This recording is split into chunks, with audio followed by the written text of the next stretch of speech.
다음 주제 내용 이겁니다. 전 남편 유족의 마지막 외침. 고유정이 전 남편 시신 일부를 가지고 있을 것이다. 이 한 달이 넘게 시신을 찾지 못한 유족들이 이렇게 새로운 의혹을 제기하면서 경찰의 수색을 촉구하고 있습니다. 양지열 변호사님, 이런 주장이 있으려면 뭔가 증거와 합리적인 추론이 가능해야 될 텐데 유족들 왜 이렇게 얘기하고 있는 거예요? 그러니까 유족들의 주장입니다만 고유정이 이혼을 하고 재혼을 하지 않았습니까? 근데 현 남편과 살고 있는 청주에조차도 이 피해자와 관련 있는 물품을 보관을 하고 있었다는 거예요. 뭐 빈주택 같은데 아주 정리를 잘 해서 보관을 했다라고 하는데, 그런데 굉장히 이상한 게 이 전 남편과의 관계 자체를 지우고 새로운 가정을 꾸리기 위해서 전 남편을 해쳤다라고 검찰은 공소장에서 그렇게 추정을 하고 있지 않습니까? 그리고 예. 이혼 과정에서 굉장히 격렬하게 전 남편을 또 비난도 했다라는 것도 알려졌는데, 그런데도 불구하고 두 박스 분량이나 전 남편에 관한 거를 현재 재혼한 남편과의 집에 보관을 하고 있다? 그렇다면 이런 고유정의 속성에 비춰봤을 때 유족들은 하다못해 손톱이나 머리카락이라도 가지고 있을 것 같다. 이렇게 그러니까 지푸라기라도 잡는 심정으로 정말 시신이 더 샅샅이 뒤져달라. 예, 그런 거죠. 아직 장례도 못 치르고 있다는 거죠, 가족들은.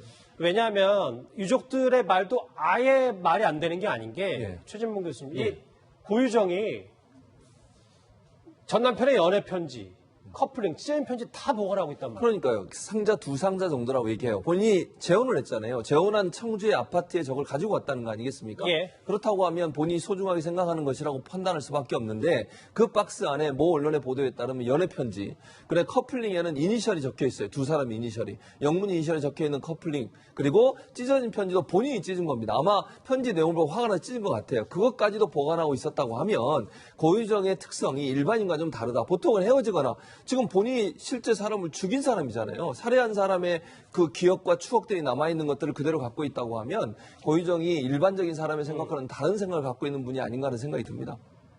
자, 그래서 심리 전문가는 이런 기이한 행각이 고유정의 평소 기록하는 습관과 관련이 있을 것이라는 분석도 했습니다. 같이 들어보시죠.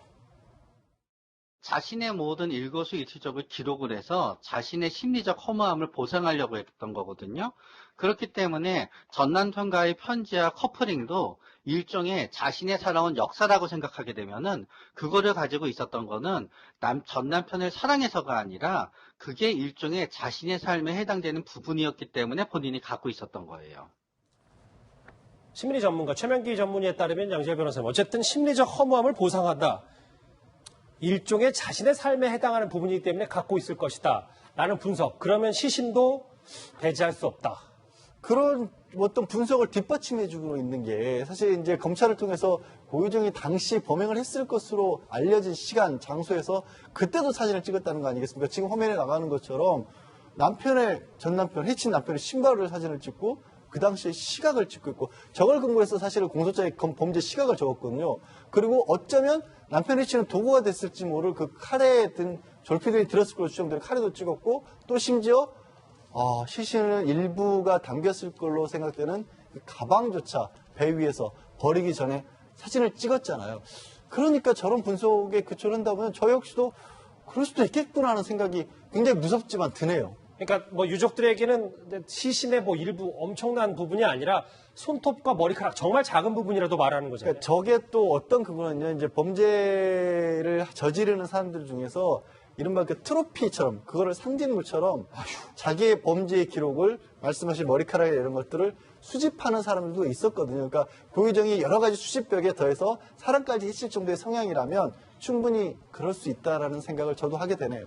유족들이 마지막 외침이라고 좀 얘기하는 이유가 조금 있으면 이 피해자 전 남편의 49제라면서요. 그렇습니다. 오늘 13일이 형의 49제가 되는데, 이 동생이 한 얘기예요. 일반적으로 49제를 잘 치러야 이성을 잘 떠난다는 말이 있는데 형에게 그것조차 해주지 못해서 속이 탄다는 거죠. 아니, 시신의 일부도 지금 찾아내지 못하고 있지 않습니까? 그러니까 장례도 못 치르고 있는 상황이에요. 이런 상황이 되다 보니까 유족가족들 입장에서는 엄청나게 지금 화도 나고 안타깝기도 하고, 형에 대한 미안함이 얼마나 크겠습니까? 경찰에 그걸 좀 해달라고 요청했는데 경찰이 제대로 못해서 이렇게 된 상황에서 유가족 입장에서는 정말 속이 탈 수밖에 없는 상황이다, 이렇게 볼 수 있을 것 같습니다. 전 남편 유족의 마지막 외침 주제까지 살펴봤습니다. 저희가 지금 뉴스톱10 굵직한 이슈로 쉼없이 달려왔는데요. 다음 주제 분위기를 좀 바꿔보겠습니다. 주제 같이 확인해 보시죠.